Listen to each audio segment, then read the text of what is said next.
अस्सलाम वालेकुम स्टूडेंट्स। आज हम स्टार्ट करते हैं chapter number 7 that is social stratification. इसमें जो सबसे पहले टॉपिक पढ़ेंगे हम दैट इज़ पावर। सबसे पहले पावर को डिफ़ाइन करते हैं कि पावर से क्या मुराद है। पावर बेसिकली होती है ability to affect the behaviour of others. इससे मुराद ये है कि पावर का मतलब है कि ऐसी एबिलिटी जिससे आप दूसरों के बिहेवियर को मॉडिफाई कर सकते हैं या कंट्रोल कर सकते हैं या अफेक्ट कर सकते हैं। अच्छा, अब आप दूसरों के बिहेवियर को क्यों अफेक्ट करना चाहते हो? देखिए, पावर से मुराद है कि आप दूसरों के बिहेवियर को इसलिए अफेक्ट करना चाहते हो अपने किसी बेनिफिट के लिए। आपका कोई बेनिफिट है, आप उस बेनिफिट को हासिल करने के लिए दूसरे के बिहेवियर को अफेक्ट करना चाहते हो, तो हम बोलेंगे कि दैट इज़ पावर। अब पावर की जो डेफिनेशन है, इसके इसके तीन मेन कंपोनेंट्स आ जाते हैं पावर में, that is force, authority and influence. Force क्या होती है कि यूज़ ऑफ फिज़िकल पावर। देखिए, फॉर एग्ज़ाम्पल जो इन्वेडिंग आर्मीज़ होती हैं, जब वो किसी दूसरे मुल्क पे कब्ज़ा करती हैं, तो वो क्या करती हैं, अपनी मर्ज़ी के रूल्स लॉस को अमेंड करके जो पॉपुलेशन होती है उसको अपना ग़ुलाम बना लेती हैं। ठीक है, तो अब वो क्या है कि उन्होंने क्या किया, फ़िज़िकल पावर को यूज़ किया। इसी तरह से जो क्राउड होता है या वायलेंस जो होता है या रेवोल्यूशन होती है, वो भी बेसिकली क्या करती है, फ़िज़िकल पावर को यूज़ करती है और चेंज लेके आती है या लोगों के बिहेवियर को मॉडिफाई किया जाता है विद यूज़ ऑफ पावर। अच्छा, अब पावर से जब मीन्स कि जब फोर्स आप यूज़ करते हो तो मेन क्या करते हो, आप दूसरे को टेरराइज़ करते हो, दूसरे को कह लो कि डराते हो, और उस डरने की वजह से वो बंदा क्या है कि आप जो कुछ कहते हो वो करता है। ठीक है, अब सेकंड है अथॉरिटी। अथॉरिटी से क्या मुराद है कि एक लेजिटिमेट पावर होना किसी के पास, और उस लेजिटिमेट पावर को यूज़ करना किसी दूसरे के बिहेवियर को मॉडिफाई करना, उसको क्या कहते हैं कि the person have a authority. इसको आगे जाके हम ज़रा स्टडी करते हैं इन डिटेल अथॉरिटी को, और इन्फ्लुएंस को भी हम आगे जाके ज़रा स्टडी करते हैं डिटेल में। फिर आ जाता है types of power. Types of power में सबसे पहले आता है the power of a light. Power of light से क्या मुराद है कि देखें, हर सोसाइटी के अंदर कुछ लोग ऐसे होते हैं जो कि ज़्यादा पावरफुल होते हैं दूसरों से। ऐसे स्मॉल ग्रुप ऑफ पीपल जो जिनके पास ज़्यादा पावर है, वो पावर उनकी सोसाइटी में उनके रुतबे की वजह से हो सकती है, उनकी वेल्थ की वजह से हो सकती है, वो पावर उनकी किसी ओहदे की वजह से हो सकती है, और उस ओहदे के साथ जो एसोसिएटेड पावर है उससे रिलेटेड हो सकती है। ठीक है, सो उन ऐसे लोगों को जो कि स्मॉल ग्रुप ऑफ पीपल होते हैं जो सोसाइटी में रहते हैं, उनकी पावर को हम क्या कहते हैं, दी पावर ऑफ अलाइट। अगर हम पाकिस्तान में बात करते हैं, लाइक मिलिट्री एस्टेब्लिशमेंट है या पुलिस है या जजेस हैं या जो पॉलिटिशियंस हैं या जो इंडस्ट्रियलिस्ट हैं, जो सेठ होते हैं, ठीक है, वो क्या आ जाते हैं, पावर ऑफ अलाइट में आ जाते हैं, क्योंकि they have influence over large number of people. Like एक अगर कोई पुलिस में ऑफिसर है तो उसके पास एक अथॉरिटी है, उस अथॉरिटी की वजह से उसके पास क्या है, पावर है।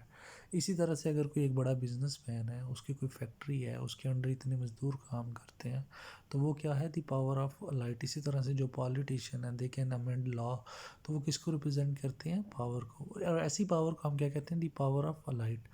इसके बाद आ जाता है दी ऑर्गेनाइजेशनल पावर। ऑर्गेनाइजेशनल पावर से मुराद है कि वो जो बड़ी ऑर्गेनाइजेशंस होती हैं, और फिर वो जो ऑर्गेनाइजेशन है उसकी कोई ना कोई सोसाइटी में इम्पोर्टेंस होती है, उस ऑर्गेनाइजेशन की इम्पोर्टेंस की वजह से जो एक ऑर्गेनाइजेशन की पावर है उसको हम क्या कहते हैं, दी ऑर्गेनाइजेशनल पावर। फॉर एग्ज़ाम्पल अगर हम बात करते हैं किसी भी ऑर्गेनाइजेशन को लेके, लाइक अगर हम मिलिट्री की बात करते हैं, तो मिलिट्री की क्यों पावर है, क्योंकि अब वो एक ऑर्गेनाइजेशन है, उसका एक काम है कि उसने जोग्राफ़ी की, पाकिस्तान की जोग्राफिकल हदूद है उसका डिफेंस करना है। तो अब वो क्या है, उधर जितने भी लोग हैं जो उस ऑर्गेनाइजेशन में काम करते हैं, वो किसको रिप्रेजेंट कर रहे हैं, ऑर्गेनाइजेशनल पावर को रिप्रेजेंट कर रहे हैं। इसी तरह से फॉर एग्ज़ाम्पल आपका डिस्ट्रिक्ट गवर्नमेंट हॉस्पिटल है, अब उधर के जो डॉक्टर्स हैं, जो उधर का जो अमला है, उन्होंने क्या करना है, जितने भी एक्सीडेंट होने हैं, जितने भी लोग बीमार होने हैं, उन्होंने अल्टीमेटली किधर जाना है, हॉस्पिटल में जाना है। तो अब क्या है कि वो एक पावर को रिप्रेजेंट कर रहे हैं कि they are doing something for the society. जिन्होंने बीमार जाना है उनको क्या करना है, हॉस्पिटल में उस अमले से वास्ता पड़ना है। तो अब वो क्या है, उस ऑर्गेनाइजेशन की पावर है। इसी तरह से जो मल्टी नेशनल कंपनीज़ होती हैं, बड़ी कंपनीज़ होती हैं, लाइक हम अगर दराज की बात करते हैं या अमेज़ॉन की बात करते हैं, वो इतना बड़ा सेटअप है, वो इतनी ज़्यादा सर्विसेज प्रोवाइड कर रहा है पूरी दुनिया में कि अब उनकी ये एक से है, तो उसको हम क्या कहेंगे, दैट इज़ ऑर्गेनाइजेशनल पावर। फिर एक आ जाता है दी पावर ऑफ कोहरेशन। ठीक है, हमने जैसे पहले बात की थी कि जो फिज़िकल पावर होती है, जिसमें आप किसी दूसरे को डरा के कोई काम करवाना चाहते हो या उसका बिहेवियर मॉडिफाई करना चाहते हो, तो उसको आप क्या कहते हो कि आपने दूसरे की क्या किया है कि उसको डरा के धमका के उसके बिहेवियर को मॉडिफाई करने की कोशिश की है, उसको क्या कहते हैं, दी पावर ऑफ कोहर्शन। ठीक है, मीन्स के इसमें क्या है, फॉर एग्जांपल आपने अक्सर देखा होगा कि कुछ ऑर्गेनाइजेशंस ऐसी होती हैं या कुछ औकात ऐसा हो जाता है जिससे सिविल डिसोबीडियंस। सिविल डिसोबीडियंस क्या है कि आप गवर्नमेंट के लॉज को अगर मानने से इनकार करते हैं, for example larger group of people क्या करें, अगर गवर्नमेंट के लॉज को मानने से इनकार करते हैं तो वो क्या है, सिविल डिसोबीडियंस हो गया। ठीक है, फॉर एग्जांपल कोई एक ग्रुप है, उस ग्रुप के मेंबर को पुलिस ने पकड़ लिया है, तो वो ग्रुप क्या करता है कि कोई किडनैपिंग कर लेता है डिफरेंट लोगों की, और गवर्नमेंट को या पुलिस को कहता है कि हमारे इस वाले बंदे को छोड़ दें, तो वो क्या है कि उन्होंने यूज़ ऑफ फोर्स की है फॉर देयर ओन बेनिफिट या ओन पर्पस। तो ऐसी पावर को क्या कहेंगे, दी पावर ऑफ कोहर्शन। और ये ज़्यादातर ये जो इस्तेलाह है या ये जो डेफिनेशन है, ये नेगेटिव पर्पस के लिए यूज़ की जाती है। अच्छा, फॉर एग्ज़ाम्पल अगर आप देखते हो कि प्रोटेस्ट होता है किसी जगह पे, और जो प्रोटेस्टर्स हैं वो रोड को ब्लॉक कर लेते हैं, आमद और रफ्त को मुअत्तल कर देते हैं, तो उनका क्या मेन होता है कि जी वो फोर्स को यूज़ कर रहे हैं, किस लिए, गवर्नमेंट पे प्रेशर बिल्ड करने के लिए, अपनी कुछ ना कुछ कह लें कि मुतालबात को मनवाने के लिए। सो ऐसी पावर जिसमें आप फिज़िकल यूज़ करते हो किसी दूसरे के बिहेवियर को मॉडिफाई करने के लिए, स्पेशली अगेंस्ट गवर्नमेंट, तो उसको क्या कहते हैं, दी पावर ऑफ कोहर्शन। ठीक है, डेमोक्रेटिक कंट्रीज़ में देखा गया है कि मोस्टली जो डिमॉन्स्ट्रेशंस होती हैं, धरने देना या रोड को ब्लॉक कर देना, इस तरह की चीज़ें की जाती हैं गवर्नमेंट को अंडर प्रेशर करने के लिए, और फिर क्या कि गवर्नमेंट से अपनी मर्ज़ी की चीज़ें मनवाने के लिए या अपनी मर्ज़ी के बेनिफिट्स लेने के लिए इन टैक्टिक्स को यूज़ किया जाता है। फिर आ जाती थी social power of unorganised message. Unorganised message से क्या मुराद है कि जो लोग हैं, ठीक है, इसकी एक बड़ी मिसाल क्या है, इलेक्शन। इलेक्शन में क्या है कि हर बंदा वोट देता है और वोट देने से चेंज आ सकती है। अब वो जो वोट है उससे क्या है, गवर्नमेंट इलेक्ट होती है, तो अब क्या है कि अनऑर्गेनाइज्ड मैसेज हैं, ये उनकी पावर को शो करता है। इसी तरह से ए, जो लोग हैं, फॉर एग्ज़ाम्पल वो बिजली के बिल अगर ज़्यादा आ गए हैं फॉर एग्ज़ाम्पल, और लोग सड़क को ब्लॉक कर देते हैं, तो वो भी किसकी एक एग्ज़ाम्पल है, social power of unorganised message की। इसी तरह से अगर आप देखते हो कि सोसाइटी में या किसी इलाके में अगर कोई बेगुनाह इंसान कत्ल हो जाता है, तो उधर के इलाके के लोग क्या करते हैं, सड़कों पे आ जाते हैं, रोड को ब्लॉक कर लेते हैं। अब क्या होता है, उनका मेन मकसद क्या होता है कि अपनी पावर को यूज़ करना और अपने किसी इंस्टीट्यूट पे प्रेशर करना, सो दैट अपना काम करवाना। फॉर एग्ज़ाम्पल वो चाहते हैं कि मुजरिम पकड़ा जाए, उसके लिए उन्होंने क्या किया, रोड को ब्लॉक कर दिया, सो दैट पुलिस पे प्रेशर आए और वो जल्दी से काम करें। अब हम करते हैं कि व्हाट इज़ अथॉरिटी। अथॉरिटी जो है ये एक फॉर्म ऑफ पावर है जो कि लीगल है। ठीक है, अब वो लीगल कैसे है, इसकी अगर हम डेफिनेशन को देखें, मैक्स वेबर ने इसको डिफ़ाइन किया कि अथॉरिटी बेसिकली क्या है, एक पावर है जो कि दूसरों के एक्शंस को अफेक्ट करती है, लेकिन ये पावर लेजिटिमेट है। अब लेजिटिमेट से क्या मुराद है, देखें, हमने पहले भी बात कई दफ़ा क्लास में की है कि रोड पे खड़े होके पुलिस जो है वो चेकिंग कर सकती है। ठीक है, चेकिंग से क्या मुराद है कि लॉ एंड ऑर्डर के मेंटेनेंस के लिए वो किसी भी बंदे की तलाशी ले सकती है, उसकी कार की तलाशी ले सकती है। अच्छा, अब पुलिस जो है उसको रोकने का अख्तियार है। ठीक है, तो वो क्या है, उसको लेजिटिमेट गवर्नमेंट ने रूल्स और लॉ के मुताबिक एक अख्तियार दिया है कि वो किसी बंदे की तलाशी ले सकती है, किसी गाड़ी की तलाशी ले सकती है, लॉ एंड ऑर्डर के मेंटेनेंस के लिए। तो वो क्या बन गई, पुलिस की अथॉरिटी बन गई। सेम अगर कोई एक बंदा है वो जाके सड़क पे, या दो तीन बंदे सड़क पे जाके गाड़ियों को रोकने लग पड़े और उनकी चेकिंग करने लग पड़े, तो क्या वो उनकी अथॉरिटी है? नहीं, क्योंकि कानून ने उनको वो इजाज़त नहीं दी है। ठीक है, गवर्नमेंट ने या कानून ने किसको इजाज़त दी है? पुलिस को। सो पुलिस अगर वो करेगी तो दैट वुड बी लेजिटिमेट। ठीक है तो किसी को रोक के उसको चेकिंग करना देखने में तो एक ऐसा अमल है जिससे अगला बेजार होगा, लेकिन क्या है कि पुलिस के पास क्योंकि अथॉरिटी है या लेजिटिमेट एक्शन है उसके नज़दीक और वो कर सकती है, लॉ उसको अख्तियार देता है, तो तो जो पुलिस है वो ये काम कर सकती है, क्योंकि पुलिस के पास इसकी अथॉरिटी है इस काम को करने की, एक लेजिटिमेट हसीयत है उनके पास। ठीक है, लेकिन कोई दूसरा बंदा सोसाइटी के अंदर ये सेम काम नहीं कर सकता।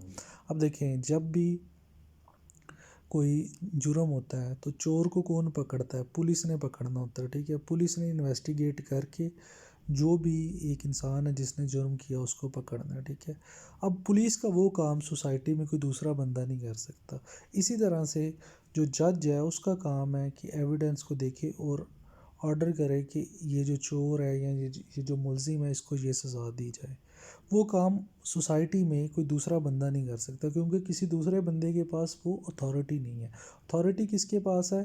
किसी भी बंदे को पकड़ने की वो पुलिस के पास है, और सज़ा देने की अथॉरिटी किसके पास है? जज के पास है। सो क्योंकि वो उनके पास ये अथॉरिटी है तो वो लेजिटिमेट है उस सेक्शन को करने के लिए। कोई और थर्ड बंदा सोसाइटी में वो काम नहीं कर सकता, ऑल दो वो एक्शन में भी इतना रॉन्ग ना हो, लेकिन क्योंकि उनके पास लेजिटिमेसी नहीं है, उस चीज़ को करने का अख्तियार नहीं है, इसलिए वो नहीं कर सकते।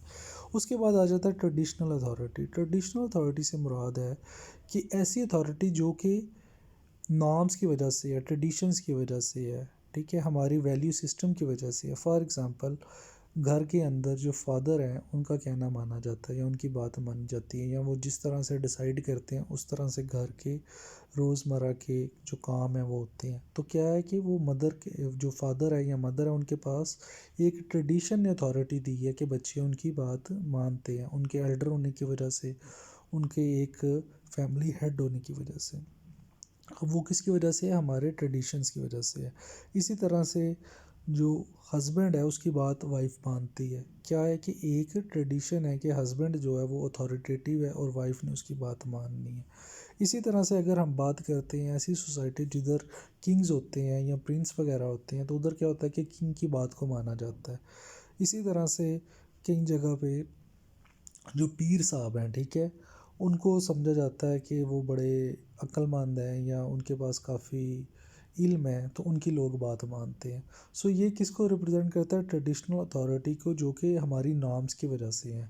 अब ये वाली जो ट्रेडिशनल अथॉरिटी है ये सोसाइटी टू सोसाइटी वेरी कर सकती है। ठीक है, जैसे सोसाइटी का बिहेवियर पैटर्न है उस लिहाज से उधर के ट्रेडिशंस हैं, और उस ट्रेडिशंस के लिहाज से ये ट्रेडिशनल अथॉरिटीज़ हैं।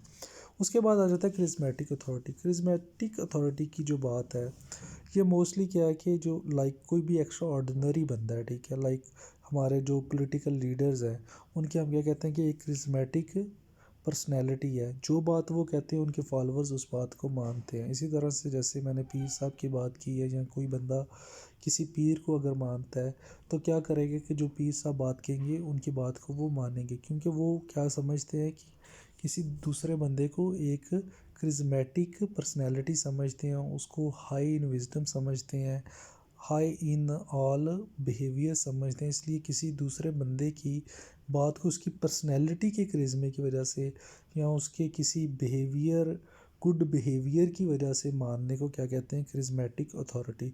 और मोस्टली जो पॉलिटिकल लीडर्स होते हैं वो क्रिज्मेटिक अथॉरिटी के होते हैं, और उनके फॉलोअर्स उनकी बात को मानते हैं, या जो पीर वगैरह होते हैं, या जिनको हम कहते हैं कि हमारी सोसाइटी में जैसे माना जाता है वली अल्लाह, या इन जैसे लोगों इन जैसे लोग जो होते हैं उनको हम मानते हैं कुछ लोग, तो वो क्या है कि उनकी हम समझते हैं कि उनकी एक क्रिज्मेटिक पर्सनैलिटी है, उनका विजडम हाई है, उनका नॉलेज हाई है, और उनकी बात मानने से क्या है कि हमारा अपना भी फ़ायदा है।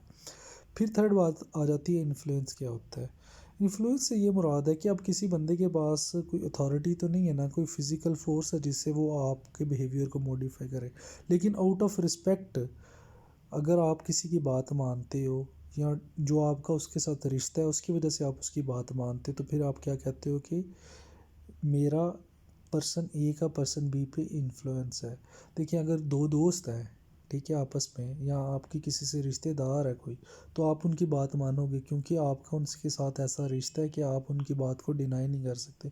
अगर वो आपको कोई छोटा सा काम कह देते हैं कि आपने ये काम करना है, तो आपको करना पड़ेगा क्योंकि आपका उनके साथ एक ताल्लुक़ है, एक रिश्ता है।